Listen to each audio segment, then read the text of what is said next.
Hello बच्चों, अभी हमने पिछली वीडियो में देखा कि किस प्रकार से वेदर के चेंजेस की वजह से जो नरेटर और उनकी फैमिली एक टूर पे गए हुए हैं सी वॉयेज पे, और किस तरह से उन्होंने उस मौसम का सामना किया। उनको चोट लगी, वो बोट टूट गई और फिर भी वो उस परिस्थिति से लड़ रहे हैं। अब हम उसके आगे पढ़ते हैं। By morning on January 3, the pumps had the water level sufficiently under control for us to take 2 hours rest in rotation. अब तीन जनवरी की मॉर्निंग है और जो पंप हैं वो काम कर रहे थे और उन्होंने इतना कंट्रोल कर लिया था कि 2 घंटे का उन्हें समय मिल रहा था रेस्ट करने के लिए रोटेशन में। एक बार एक पर्सन रेस्ट करे तो दूसरा काम करे, फिर जो काम कर रहा है वो रेस्ट करे। But we still had a tremendous leak somewhere below the water line and on checking, लेकिन क्या हो रहा था, कहीं ना कहीं एक लीकेज था कहीं नीचे वाटर लाइन में। और जब उन्होंने चेक किया, I found that nearly all the boats, जब उन्होंने चेक किया तो उन्हें क्या मिला, main rib frames were smash down to the keel. तो उन्होंने ये नोटिस किया कि जो नीचे बोट के नीचे का जो पार्ट है कील, मैंने आपको पहले बताया है, वो सब टूट गया था जो उसका फ्रेम था। In fact there was nothing holding up a whole section.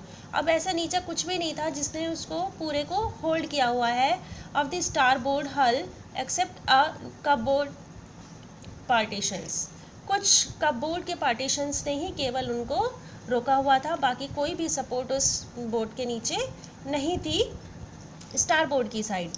We had survive for 15 hours since the wave hit. जब उस बड़ी वेव ने उनको हिट किया था उसको भी 15 घंटे बीत चुके थे उनको सर्वाइव करते हुए। But Wavewalker wouldn't hold together long enough for us to reach Australia. लेकिन अब वेव वॉकर में इतनी पोटेंशियल नहीं था कि वो हमें ऑस्ट्रेलिया तक पहुंचा दे। I checked our charts and calculated that there were 2 small islands a few hundred kilometers to the east. उन्होंने अपना चार्ट उठाया, कैलकुलेट किया तो उन्हें पता चला कि ईस्ट की तरफ कुछ किलोमीटर्स आगे, कुछ 100 किलोमीटर्स आगे छोटे 2 आइलैंड हैं। One of them L Amsterdam was a French scientific base, जो कि फ्रेंच साइंटिफिक बेस है और उसका नाम है एम्स्टरडैम। उनमें से एक उन्हें ये पता था कि वो यहाँ है। Only hope was to reach these pin pricks in the vast ocean. हमारी केवल एक यही आशा थी कि इतने बड़े वास्ट मतलब बहुत बड़े ओशन में पिन प्रिक्स मतलब होता है कि सुई के नोक के बराबर उस छोटे से एम्स्टरडैम को ढूंढना बहुत बड़ा काम था। ये जैसे आपने हिंदी में कहावत सुनी होगी, ऊँट के मुंह में जीरा। इतना बड़ा ओशन और उसमें से छोटा सा एक एम्स्टरडैम को ढूंढना। But unless the wind and seas abated so we could hoist sail, our chances would be slim indeed. हमारे चांसेस बहुत कम थे जब तक कि हम उसमें अपने जो बोट है उसमें सेल ना लगा ले। जो उन्होंने शुरू में मैंने आपको बताया था कि अपने बोट की स्पीड कम करने के लिए उन्होंने उसमें से जिब और सेल्स निकाल दी थी, तो अब वो क्या चाहते हैं, स्पीड बढ़ाने के लिए उसमें लगाना चाहते हैं, लेकिन उसके चांसेस थोड़े कम है। The great wave had put our auxiliary engine out of action. जो बहुत बड़ी वेव आई थी उसने उनके जो ऑक्सिलरी सेकेंडरी इंजन था उसको भी ख़राब कर दिया था, नष्ट कर दिया था, वो आउट ऑफ एक्शन था। ऑन जनवरी 4 जनवरी को after 36 hours of continuous pumping, 36 घंटे लगातार पंपिंग करने के बाद, we reach the last few centimetres of water. अब हमारे कितना पानी बचा था, थोड़ा ही पानी बचा था। Now we had only to keep pace with the water still coming in. अब हमें केवल इतनी गति से काम करना था कि जितना पानी आ रहा है उसे बाहर निकाल दो। We would not set any sail on the main mast. अभी तक हमने मेन मास्ट पर सेल नहीं लगाई थी। Pressure on the rigging would simply pull the damage section of the hull part. जो हल पार्ट था नीचे वाला वो प्रेशर डाल रहा था। So we hoisted the storm jib and headed for where I thought the 2 islands were. और हम उस दिशा की तरफ सोचते कि जहाँ पर हमने वो 2 आइलैंड का अंदेशा लगाया है। Mary found some corn beef. उसी समय मैरी को क्या मिले, कॉर्न बीफ मिले, जो मांस मिला उन्हें, और क्रैकर बिस्किट्स और कुछ बिस्किट्स मिले। And we ate our first meal in almost 2 days। पिछले लगातार 2 दिन से हमने इतनी मेहनत की थी, उसके बाद आज हमें ये खाने के लिए कुछ मिला था। But our respite was short lived. लेकिन हमारा जो रेस्पाइट था, मतलब जो हमारा जो पीरियड ऑफ रेस्ट था, वो थोड़ा कम था।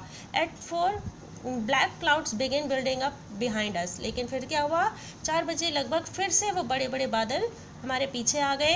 With in the hour the wind was back to 40 knots and the seas were getting higher. और फिर से क्या होने लगा, 40 knots की स्पीड से हवाएं चलने लगी और सीज वर गेटिंग हायर, और फिर से वो वेव्स जो थी वो ऊंची होने लगी।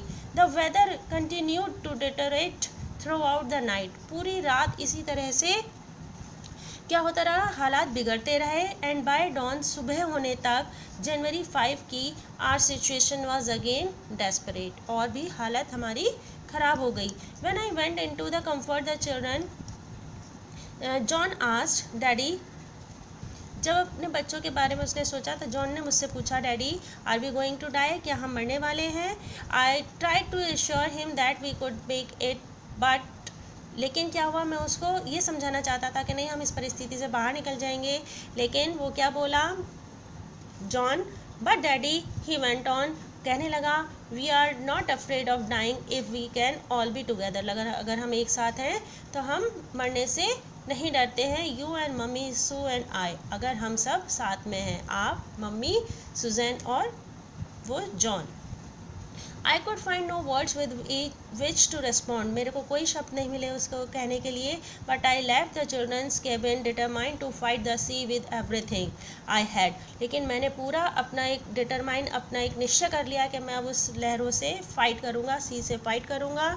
और वहाँ से मैं बच्चों के केबिन से बाहर आ गया। To protect the weakened starboard side, जो हमारी स्टारबोर्ड राइट साइड है, उसको, जो वीकेंड है, जो कमज़ोर है, उसे बचाने के लिए I decided to heave to. मैंने क्या डिसाइड किया, उस बोट को रोका।